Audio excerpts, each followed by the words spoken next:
the Lord visited Sarah as he had said, and the Lord did for Sarah as he had spoken.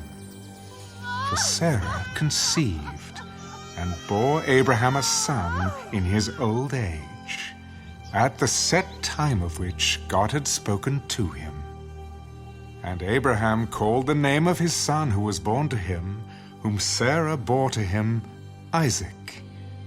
Then Abraham circumcised his son Isaac when he was 8 days old, as God had commanded him.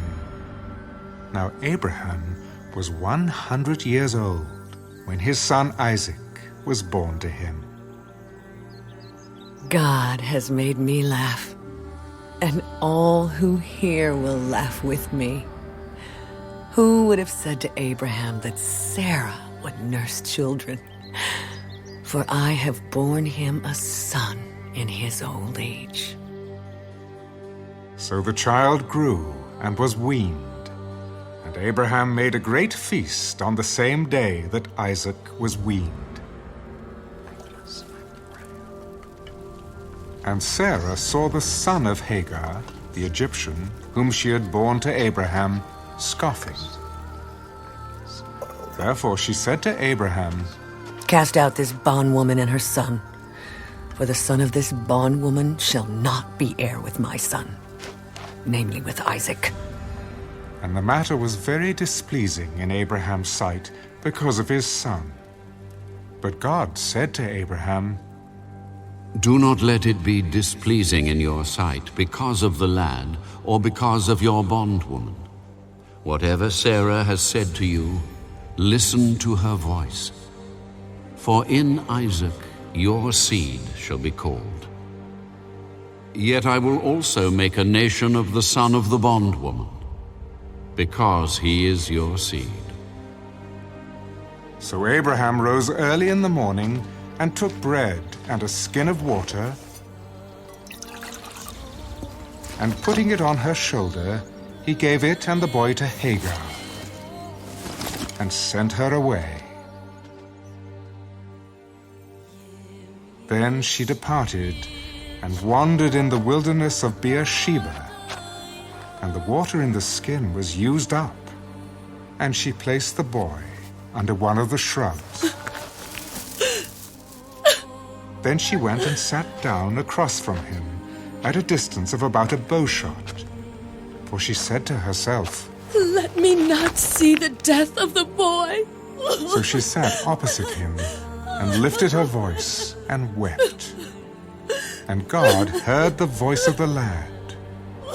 Then the angel of God called to Hagar out of heaven, and said to her, What ails you, Hagar? Fear not, for God has heard the voice of the lad where he is.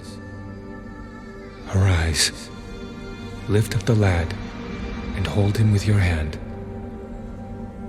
for I will make him a great nation. Then God opened her eyes, and she saw a well of water. And she went and filled the skin with water, and gave the lad a drink. So God was with the lad, and he grew and dwelt in the wilderness, and became an archer. He dwelt in the wilderness of Paran, and his mother took a wife for him from the land of Egypt.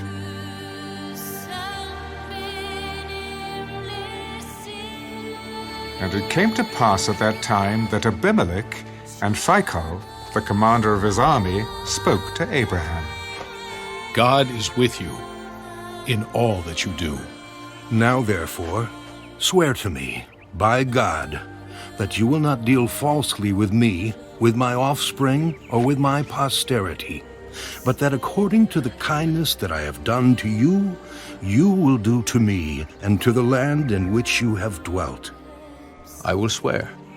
Then Abraham rebuked Abimelech, because of a well of water which Abimelech's servants had seized. I do not know who has done this thing. You did not tell me, nor had I heard of it until today. So Abraham took sheep and oxen and gave them to Abimelech, and the two of them made a covenant. And Abraham set 7 ewe lambs of the flock by themselves. Then Abimelech asked Abraham, What is the meaning of these 7 ewe lambs which you have set by themselves? You will take these 7 ewe lambs from my hand, that they may be my witness that I have dug this well. Therefore he called that place Beersheba, because the 2 of them swore an oath there. Thus they made a covenant at Beersheba. So Abimelech rose with Phicol, the commander of his army, and they returned to the land of the Philistines. Then Abraham planted a tamarisk tree in Beersheba, and there called on the name of the Lord, the everlasting God. And Abraham stayed in the land of the Philistines many days.